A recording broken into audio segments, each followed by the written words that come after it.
Queridos e amados, eu tenho que dizer para você, a caminhada com Deus é simples. Você só precisa ter um coração de adorador. Se você colocar como alvo máximo, premissa máxima da sua vida, ser um adorador, adorar a Deus, ter um coração contrito e quebrantado, o cedro de Deus se estenderá até você, porque Deus é um Deus que habita no sublime trono, mas Ele também habita no meio de um povo de coração contrito e quebrantado, amém? Deus não está procurando grandes homens, Deus está procurando homens de coração contrito e quebrantado, que façam a diferença, que atraia a glória de Deus aonde Ele chegar. Por quê? Porque as marcas de Deus se faz presente na vida daquele homem e daquela mulher. Se eu dizer um negócio para você, eu tenho uma caminhada que quando eu penso nesse tema, visão vitoriosa, igreja vitoriosa, e pensar nisso é compartilhar tudo que nós, Cibapense, estamos vivenciando. Nós estamos vivendo um tempo novo, um tempo de intimidade, um tempo de liberdade, um tempo de sede, um tempo de fome, de ter Deus, de conhecer mais Deus, de não nos contentarmos apenas com gotas, com uma névoa, com uma chuva serena na nossa cabeça. Nós estamos desejosos de experimentar uma enxurrada da presença de Deus. E tudo isso tem nos levado a ter um olhar para trás, como foi o início da nossa caminhada. Eu posso dizer para vocês, queridos, que eu sou como o profeta Amós. Eu não sou filho de profeta, eu não sou profeta como um boiadeiro, mas Deus disse assim: vai e diga, assim diz o Senhor. E é isso que eu tenho experimentado. A minha conversão foi algo inusitado, algo forte, algo profundo com meu Deus, mas também uma conversão cheia de lutas. Eu não nasci no arraial evangélico, eu não venho de pai evangélico, de mãe evangélica, eu não sou afastado, eu não sou desviado, mas eu tive uma experiência singular com Deus, mas muita resistência, muita pressão. E um dia eu saí da minha casa, eu morava em um bairro chamado Bairro América. E a minha igreja era a primeira igreja batista de Aracaju, que fica no centro da cidade, na Rua Lagarto. Eu estava sem dinheiro algum, sem dinheiro para pegar um ônibus. Meus pais estavam insatisfeitos, estavam irados, porque eu havia virado crente, eu havia virado evangélico, e eu estava carregando agora um livro que eles nunca tinham lido, que eles desconheciam, e rompendo com um paradigma, rompendo com uma estrutura de idolatria de geração em geração. Eu era o primeiro, assim como Abraão ouviu a voz de Deus dizendo: sai da tua terra e do meio da tua parentela para a terra que eu havia de te mostrar. E ele tinha que sair para viver o novo de Deus, para viver o mover de Deus. Assim eu saio, querido, da idolatria. Eu era devoto de São Judas Tadeu, eu era crente, peregrino, seguindo a minha mãe como filha de Maria. E de repente eu descubro que a palavra do Senhor diz: só ao Senhor teu Deus adorarás, e só a Ele prestarás culto. Pense no choque cultural que foi.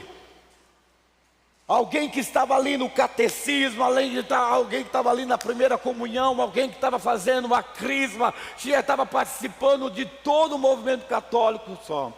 E uma luta intensa. Meu pai dizendo: eu não quero diabo de crente na minha casa.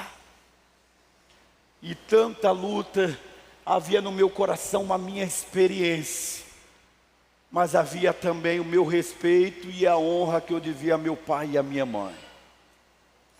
E eu saio andando, saio do bairro América, Rua Paraíba, 1736, e eu vou a pé, eu cruzo todo o bairro chamado Siqueira Campos, passo pela escola, em frente à Escola Técnica Federal, subo a Rua Estância, uma ladeira enorme para chegar até a Rua Lagarto.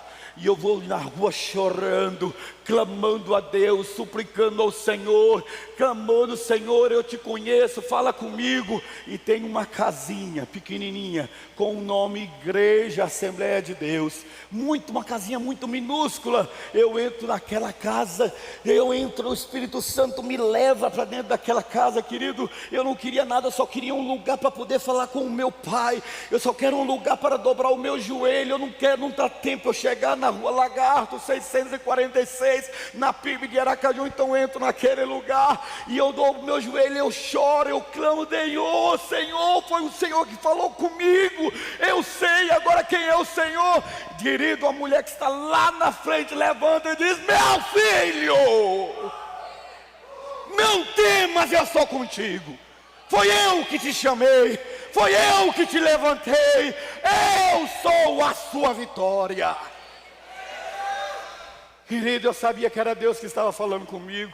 Eu não entendia, eu era um recém-convertido, de 3 meses de convertido. Eu não sabia esse negócio de profecia, esse negócio de língua, esse negócio de batismo do Espírito Santo. Mas eu sabia uma coisa: Deus me amou de tal maneira, e Ele havia me resgatado da idolatria, não mais para ser cavalo de Satanás, mas para ser templo do Espírito Santo. Meu coração se encheu de alegria. E eu sempre, querido, sempre, depois daquela experiência, aonde quer que eu fosse, saí de Sergipe, fui para João Pessoa, fui para Pernambuco, fui para o Rio de Janeiro, fui para Portugal, fui para Angola. Todas as minhas dificuldades eu lembrava disso: você é mais do que vencedor em Cristo Jesus. Por isso o texto que eu quero desafiar você é simples. 1 Coríntios 15, 57 diz: mas graças a Deus que nos dá a vitória por nosso Senhor Jesus Cristo. Amém? Vamos ler juntos? Vamos lá? Mas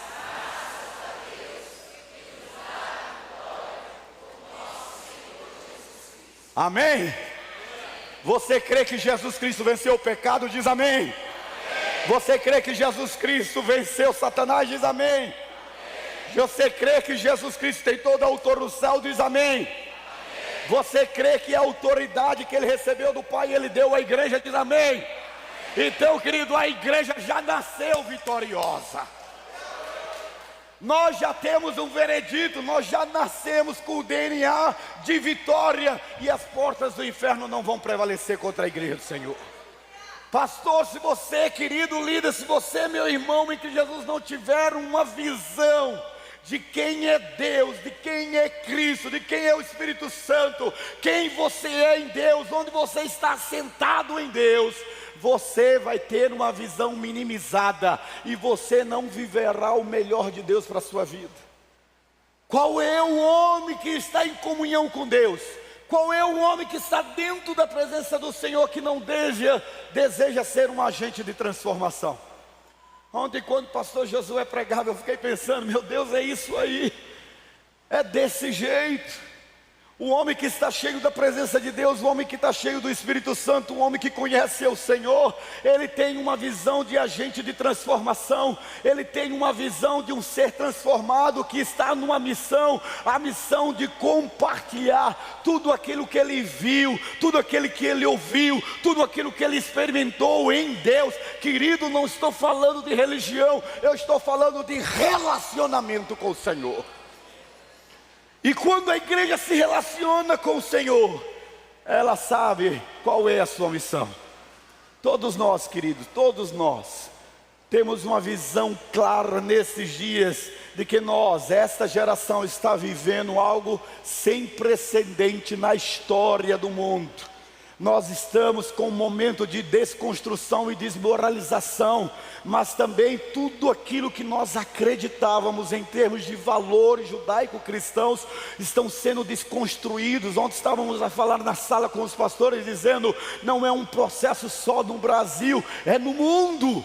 Nós estamos vivendo uma época de grande corrupção na nossa sociedade, e isso começa do alto escalão do governo até os mais recônditos dos lugares desta nação. Nós estamos vivendo algo sem precedente. Temos presenciado, nós como igreja, a deterioração moral e dos bons costumes. A gente está vendo a chamada liberdade sexual como uma liberdade, um direito explícito, recompensado nas urnas eleitorais, da imoralidade, das drogas, da rebelião, do desrespeito, da desconstrução. O que nós estamos vivendo e temos vivenciado é um nível tão grande de violência, que aquilo que era apenas algo que acontecia nos grandes centros urbanos, chega nas cidades bem menores. Minha esposa é de São Fidélis, no Rio de Janeiro, uma cidadezinha de 15 mil pessoas, e as pessoas não podem entrar na rua, não podem andar mais na rua, que elas são assaltadas no centro da cidade. A polícia não tem e não quer, e acha que não vale a pena manter a ordem, porque prende hoje e solta amanhã. Nós estamos vendo um alto índice de violência na zona rural, na zona urbana, em qualquer lugar. E aí Bill Hybels, ele usa uma palavra que é uma frase que é para nós: não existe mais esperança. O poder econômico, o poder científico, o poder tecnológico não trouxe segurança aos homens. E aí Bill Hybels diz que a igreja local, a igreja que sou eu e você, é a única esperança para o homem. Não existe outro lugar, não existe outra mensagem. E o nosso desafio, querido, é sermos uma igreja vitoriosa para transformar o mundo. Você precisa ter uma visão de que é a única agência do reino de Deus capaz de ter uma mensagem transformadora, uma mensagem bombástica, uma mensagem que acaba com o poder das trevas. Esta mensagem está dentro de mim e dentro de você. A igreja precisa ter uma visão transformadora, porque ela é vitoriosa. E quando você entende isso, você lê Mateus capítulo 5, quando Jesus, ele coloca sobre mim e sobre vocês dois adjetivos: mas você é sal da terra, você é luz do mundo. Você não é membro da Cibapa, você não é membro de Redenção, você não é membro de Xingu, você é membro do reino de Deus. E quando você é membro do reino de Deus, você é luz e sal da terra, agente que transforma onde você está lugar, para que vejam as vossas boas obras e glorifiquem ao vosso Pai que está nos céus. As pessoas não são obrigadas a se converter, mas elas são obrigadas a reconhecer que existe um Deus e Ele está dentro de você. Quando você tem esse conceito, essa lembrança, essa visão dentro de você, Paulo escreve aos Filipenses no capítulo 2, ele diz: queridos, sejam como luzeiros diante do mundo, resplandeçam, façam diferença. Você, querido, é uma igreja vitoriosa, e nós não estamos falando de quatro paredes, nós não estamos falando de templo, nós não estamos falando de razão social, nós não estamos falando de instituição engessada, nós não estamos a falar de processo litúrgico, nós não estamos falando de administração eclesiástica, nós não estamos falando de título, nós estamos falando de vasos de barro que recebeu o Espírito Santo, para que esta glória seja inclusiva e exclusiva do Senhor. E aí, quando nós pensamos sobre isso, pastor, como que a igreja é vitoriosa diante do caos que se estabeleceu na terra? Ao livro que eu apresentei ontem a vocês, Escatologia Vitoriosa, eu tinha muita dificuldade de pregar sobre escatologia. Mas quando eu li aquele livro, Deus esclareceu o meu coração. E eu comecei a entender por que durante anos e anos e anos e anos, eu, há 34 anos, ministro do Evangelho, pregador do Evangelho, 34 anos, eu fazia uma defesa que as igrejas não precisavam ter cura e libertação. Sabe por que as igrejas não têm cura e libertação? Porque nós não descobrimos o poder da autoridade do nome de Jesus Cristo. Quando eu e você descobrirmos o poder da autoridade do nome de Jesus, aí, querido, seja forte, porque não há capeta que vai enfrentar você, onde você vai passando, vai dizendo: sai Satanás, sai Satanás, sai Satanás, porque onde eu pisar a planta do meu pé, Deus tem me dado por herança. Quantas vezes nessa cidade eu falei para pastores e dizendo: o povo é difícil, o povo não quer nada, o povo é idólatra. Eu dizia: pastor, eu aprendi com o meu professor de missiologia, Tomé Fernandes, que não basta amaldiçoar as trevas, acenda uma vela. Não diga que o povo é difícil, porque você é a igreja vitoriosa. Não diga que o povo não quer nada, porque a unção dos céus quebra o jugo e traz sossego. O que você precisa fazer é viver o céu aberto dentro de você. Quando você entender isso, querido, você vai entender que a igreja vitoriosa, ela pode transformar o mundo em sua volta. Por quê, pastor? Porque ela vive uma vida correspondente com a sua vocação de agência do reino de Deus.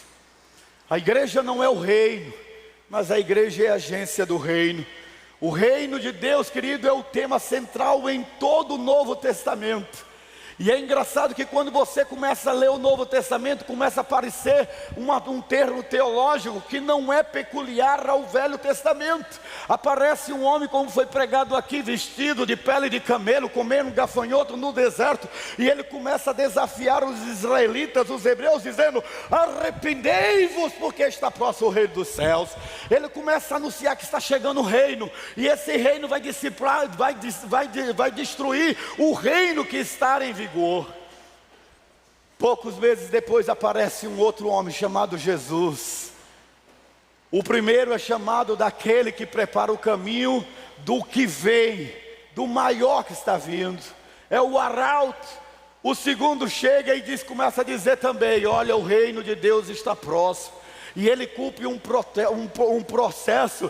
Eu costumo dizer que o reino de Deus, ele começa a se estabelecer dentro da terra, no mundo, através do devido processo legal. Jesus cumpre todos os tempos. Gálatas 4:4 diz que, vindo a plenitude dos tempos, nascido da lei, nascido de mulher, Jesus vem, porque o mundo está preparado para recebê-lo. O Império Romano estabelece uma única língua, os gregos estabelecem uma filosofia universal de comunhão, mas os hebreus dão a contribuição de que haverá de nascer aquele que é o príncipe, o maravilhoso, o eterno, o conselheiro, o Pai da eternidade, o Messias, o Rei dos reis, o Senhor.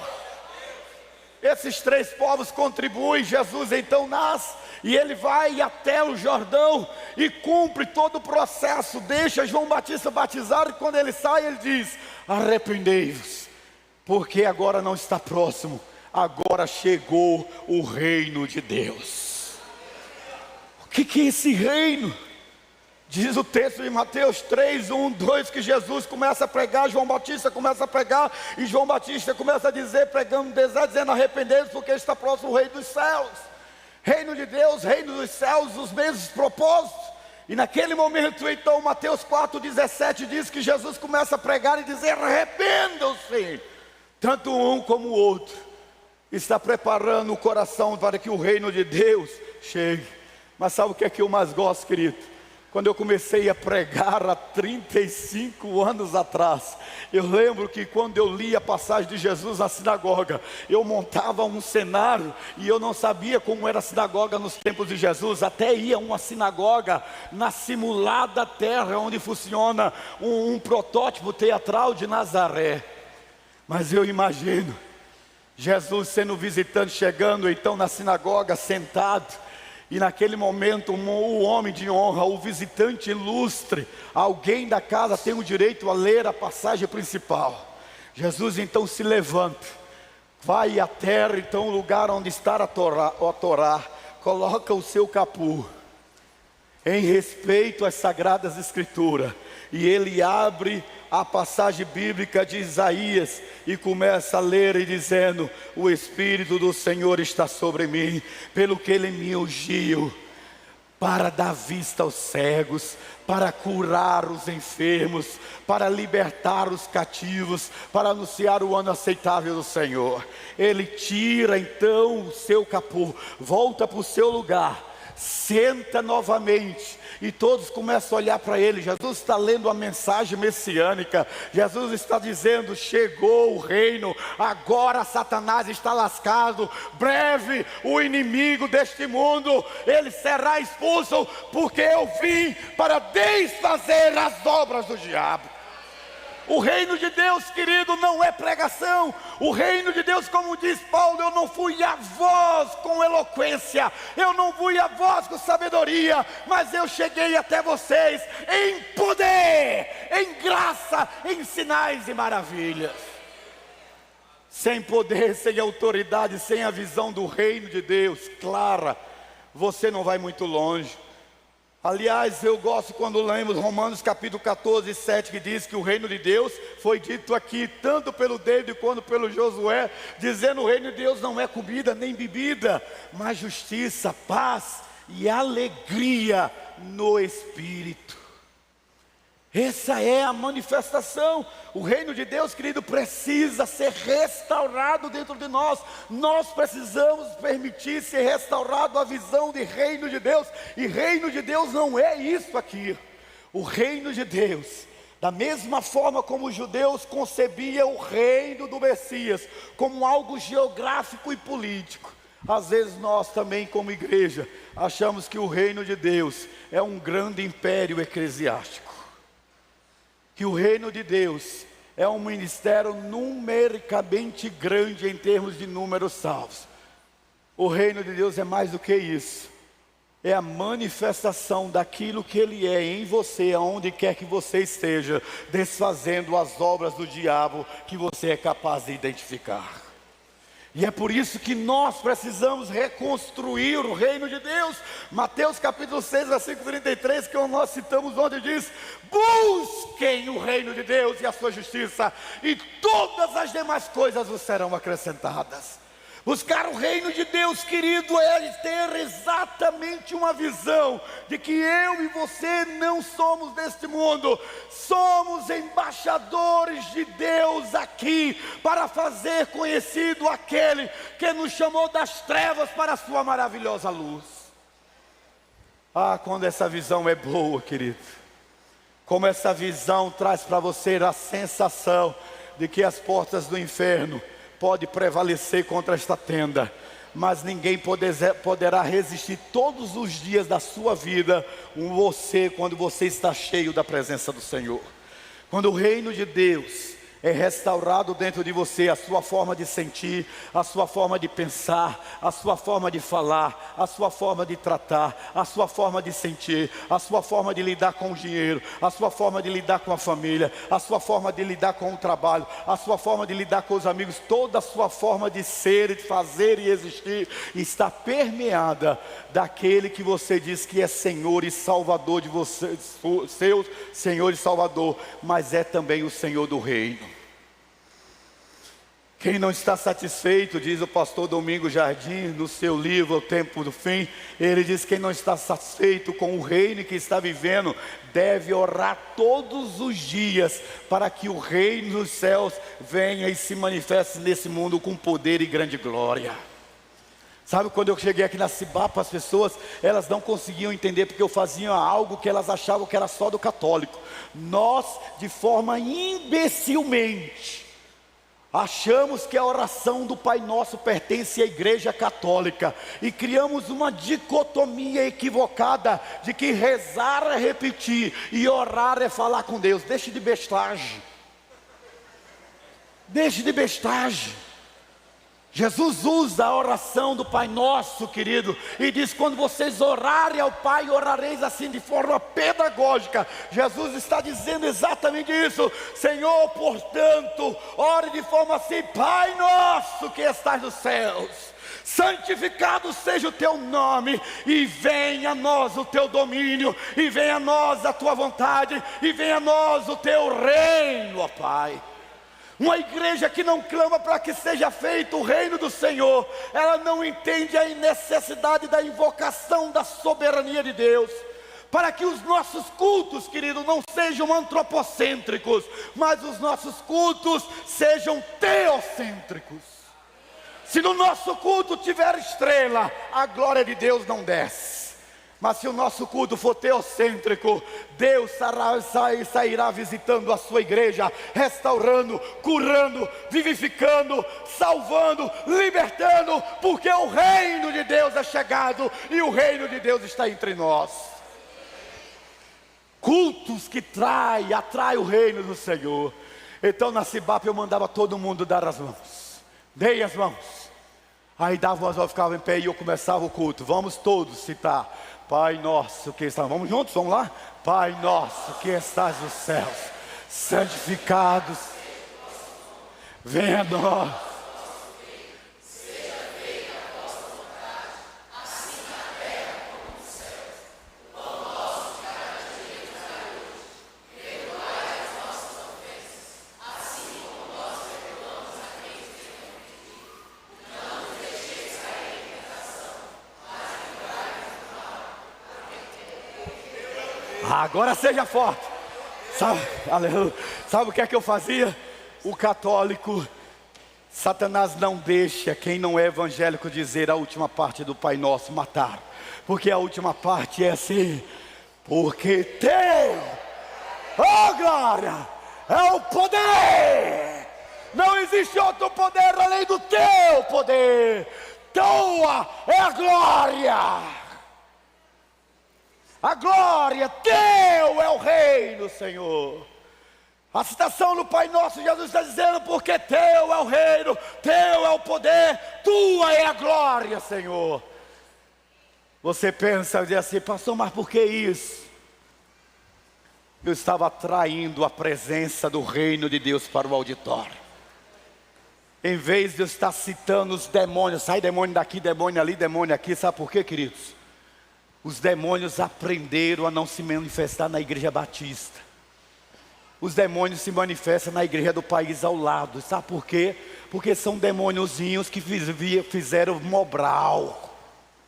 Eles só sabem ler e escrever. Começa o culto, os demônios começam a se manifestar. Os demônios na igreja batista, nas igrejas tradicionais, fizeram Oxford, tem doutorado. Ele opera no mundo das ideias. No mundo eu não concordo com o pastor. Eu não concordo com a linha que a igreja está tomando. Gente, a vida está arrebentada, desgraçada, filho se desviando, endividado, casamento arrebentado, mas ele está com a empáfia religiosa. Não concordo. Acho que a igreja não deve fazer isso. O demônio com doutorado e PhD. E acha que ele vai descer do seu pedestal para se manifestar? Não. Ele está no combate do mundo das ideias. Então eu dizia: porque teu é o reino, teu é o poder, tua é a glória. Neste lugar só tem lugar para o poder de Deus, o dunamis de Deus. Neste lugar só tem lugar para a glória de Deus. Neste lugar só tem lugar para a manifestação do Senhor. Estratégia. Numa igreja batista, se eu dissesse assim: sai Pombagira, me expulsavam no outro dia. Então eu tinha que ser mais sábio. Tanto é que eu criei o culto de libertação espiritual, mas eu não podia dizer que era libertação espiritual. Então eu chamava seminário de liberdade espiritual. Estratégia para não escandalizar os batistas, viu, povo do Pará? Então, o que nós fazíamos? Eu preciso abrir os portões espirituais para que o reino de Deus saia do compêndio teológico e ele entre para a prática do dia a dia. Venha a nós o teu reino e seja feita a tua vontade, assim na terra como nos céus. Se o reino de Deus é grande no céu, o reino de Deus tem que ser grande aqui na terra. Se o reino de Deus é perfeito no céu, o reino de Deus tem que ser perfeito aqui na terra. Se há justiça no céu, há justiça aqui na terra. E quando nós entendemos esse conceito, nós entendemos, querido, que só o reino de Jesus é invencível. Você pode dar glória a Deus? Só o reino do Senhor, só Ele, só com Ele está todo o poder, toda a autoridade. Ele reina, hoje reinará para sempre. Por isso nós precisamos ter uma visão de reino de Deus restaurada na minha vida. Eu não sou filho de evangélico, mas querido, eu saí de casa e eu dizia, todo mundo dizia assim, Valmir, você pensa quem você é? Eu falei, eu sou igual a Abraão, eu nasci para conquistar a terra, e aonde eu chegar, as portas têm que se abrir, porque eu sou embaixador, eu sou cidadão do reino, e o reino vai avançar. Tenho que avançar. Por isso, querido, o texto sagrado de Apocalipse, a visão é gloriosa. Diz o texto assim: e o sétimo anjo tocou a trombeta, e houve no céu grandes vozes dizendo: o reino deste mundo se tornou do nosso Senhor e do seu Cristo, e Ele reinará para todos os séculos dos séculos. Ei, você não é fraco não. O teu Senhor é o Rei do mundo. O mundo não está sob os domínios das trevas. O mundo ainda está debaixo do controle do Senhor Jesus Cristo. Sabe por quê? Porque a igreja ainda está aqui. A igreja sou eu e você com um propósito. A igreja sou eu com você e numa missão.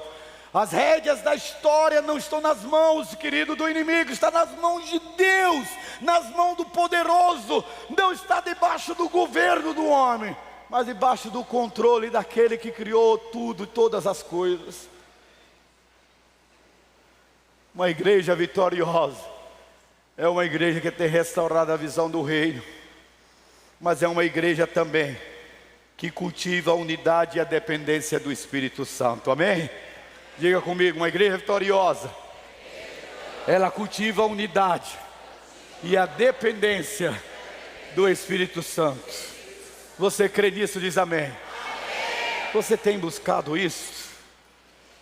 Porque se você não tem buscado, e se você entra dentro de uma caixinha teológica, aonde os conceitos que foram passados para nós sobre o Espírito Santo é apenas uma parte de um dicionário enciclopédio teológico passado para os executivos ministeriais das frentes das igrejas de uma denominação.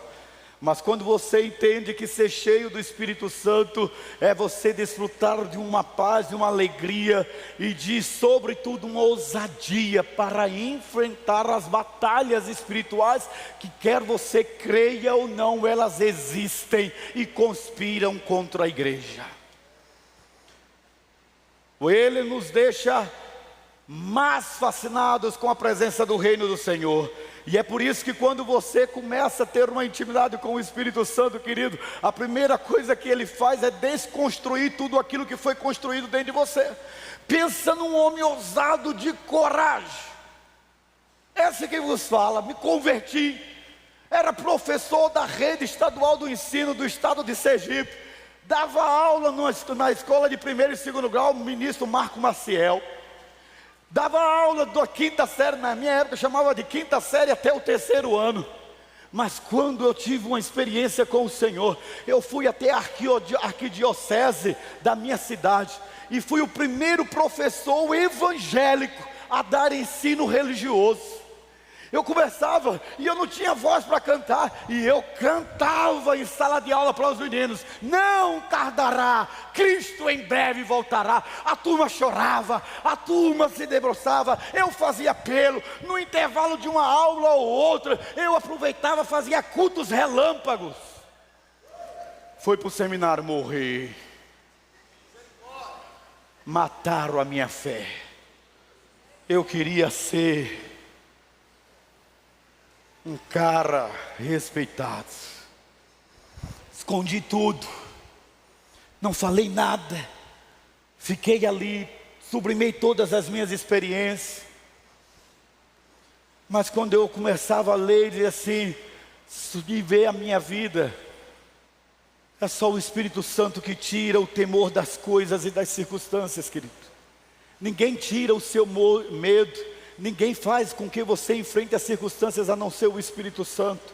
Ser cheio do Espírito Santo é ter a natureza de Deus dentro de nós e não viver as fraquezas da natureza humana.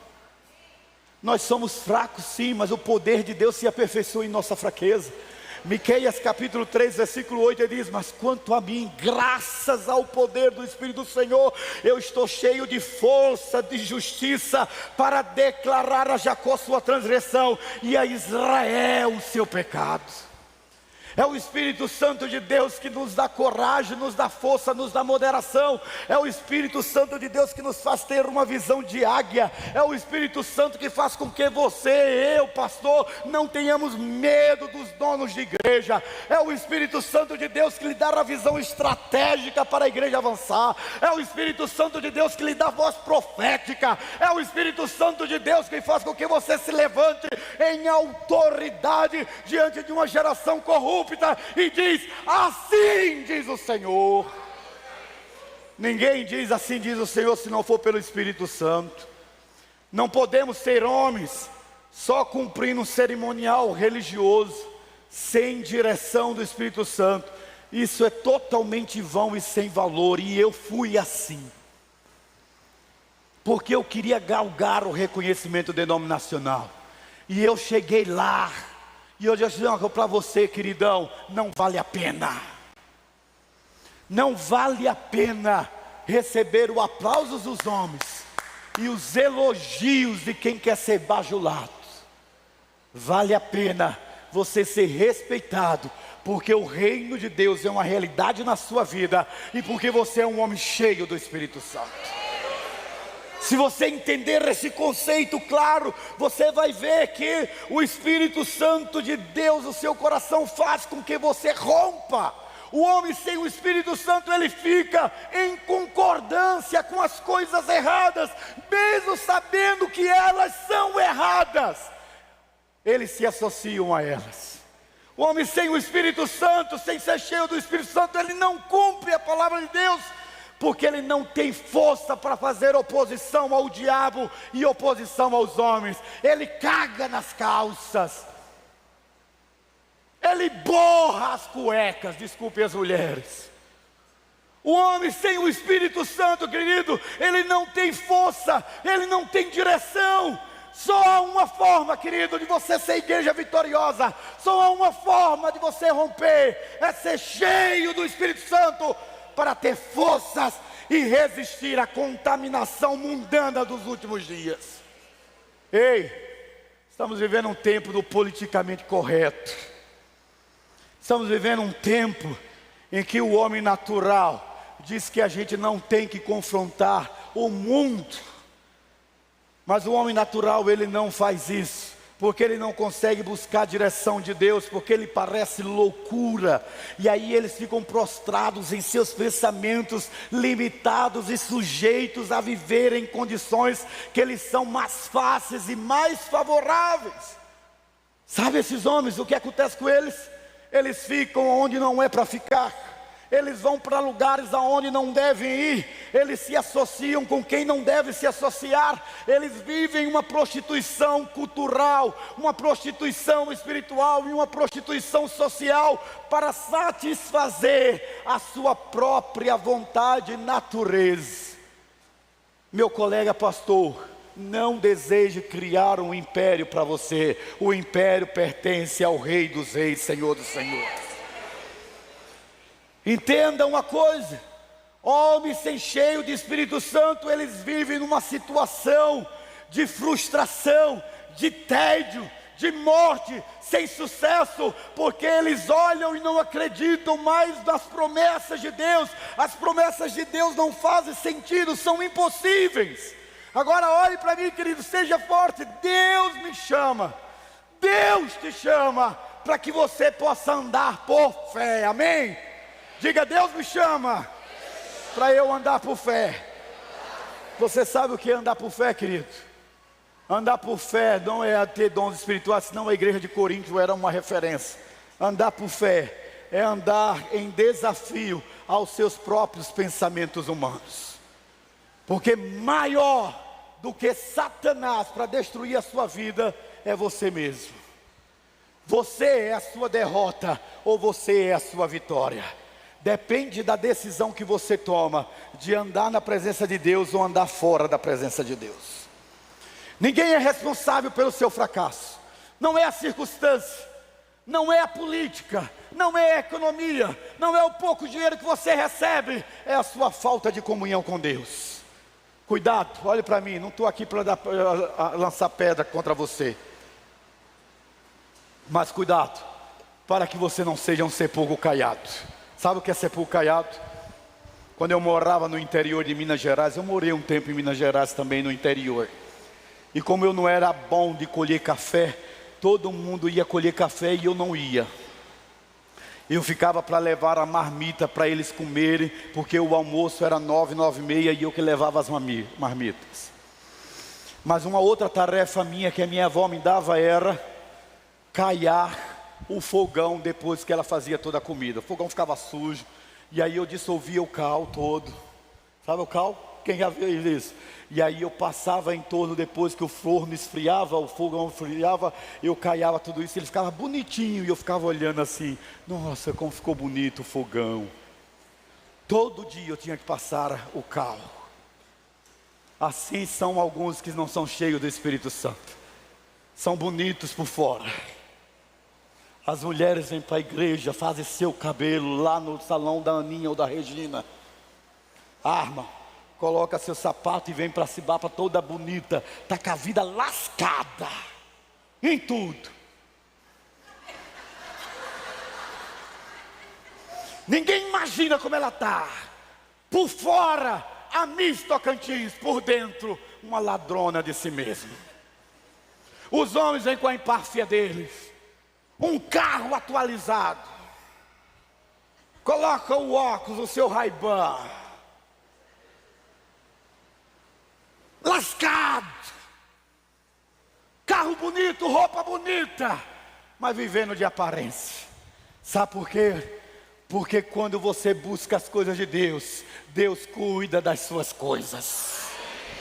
Quando você acredita nas promessas de Deus, a Bíblia diz que Ele não é homem para que minta, nem filho do homem para que se arrependa de nenhuma das palavras, porque Ele disse, eu nunca vi o justo mendigar o pão.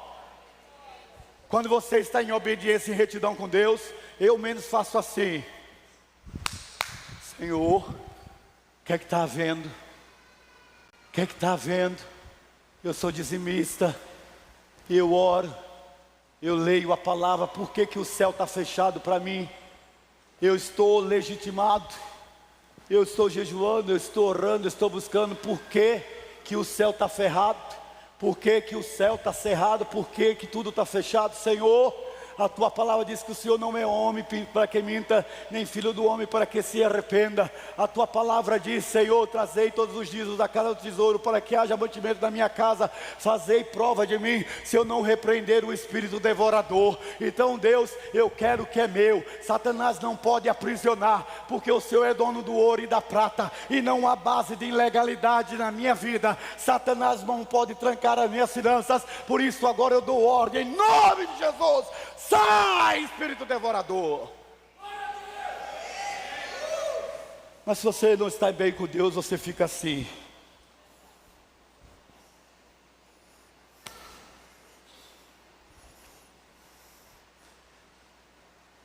Você tem direito a pedir tudo para Deus. Pedi e dá-se-vos-á. Buscai e acharei.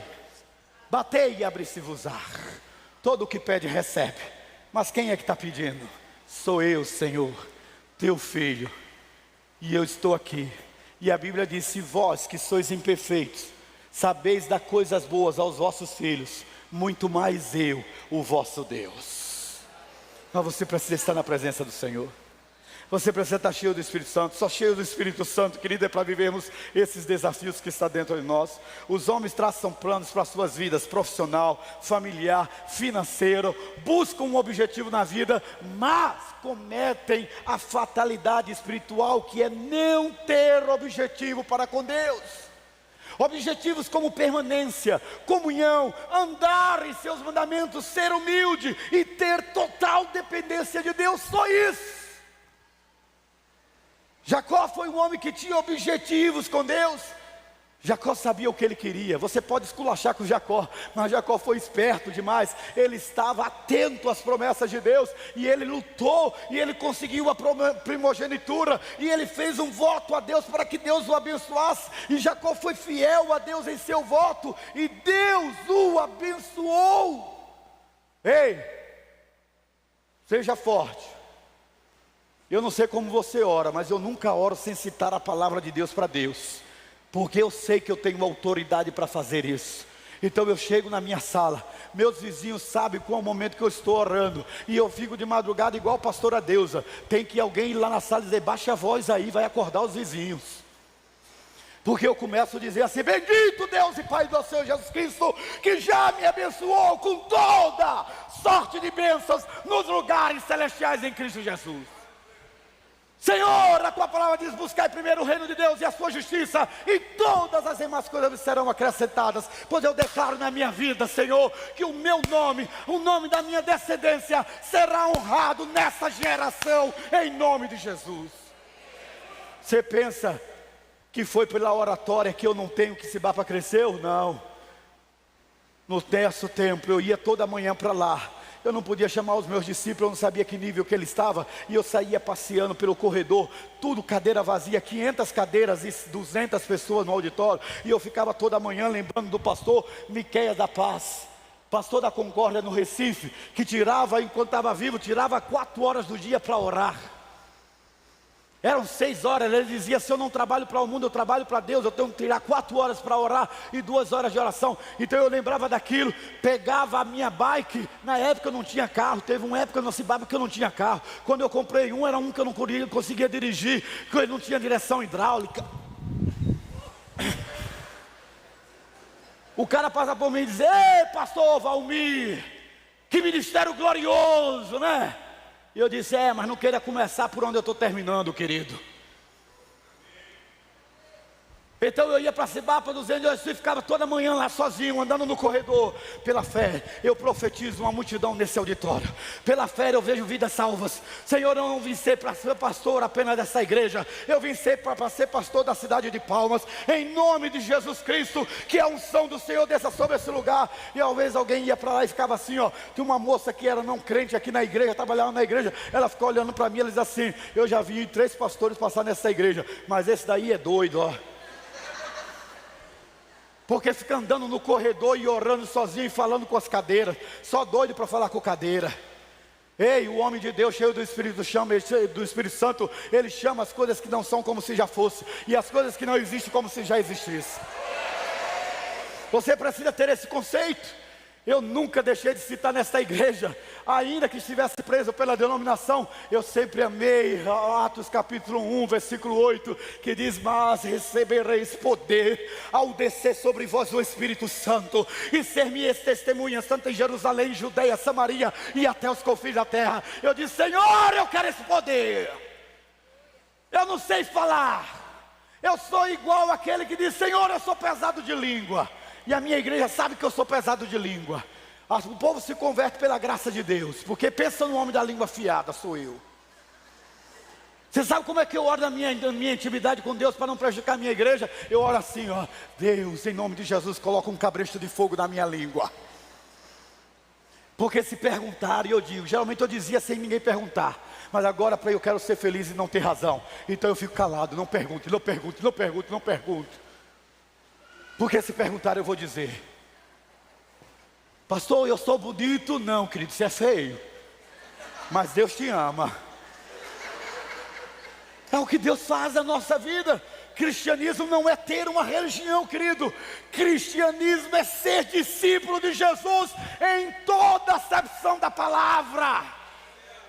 Isso é cristianismo. Por isso Atos 4:31 diz que de aquele momento o poder de Deus move o impossível. Você precisa crer no impossível de Deus. E tendo orado, moveu-se o lugar em que estavam reunidos. Como eu leio essa passagem, e diz: e ficaram cheios do Espírito Santo, e anunciaram com ousadia a palavra do Senhor. Eu e você temos que ser a imagem e semelhança de Deus. tomando o formato da identidade de Deus. E isso só é possível através de uma unção nova, vem do Espírito Santo. A minha comadre Rose, membro dessa igreja, ela diz: agora meu pastor está numa vibe de falar do Espírito Santo, eu quero isso aí. Então receba, minha irmã, receba, mas não receba só de canequinha não, tome um balde inteiro. Deus quer encher você do Espírito. Não se contente com gotas apenas, quando Deus quer que você tenha uma imersão do Espírito Santo. Você vai viver algo novo na presença de Deus, se você crer em nome de Jesus.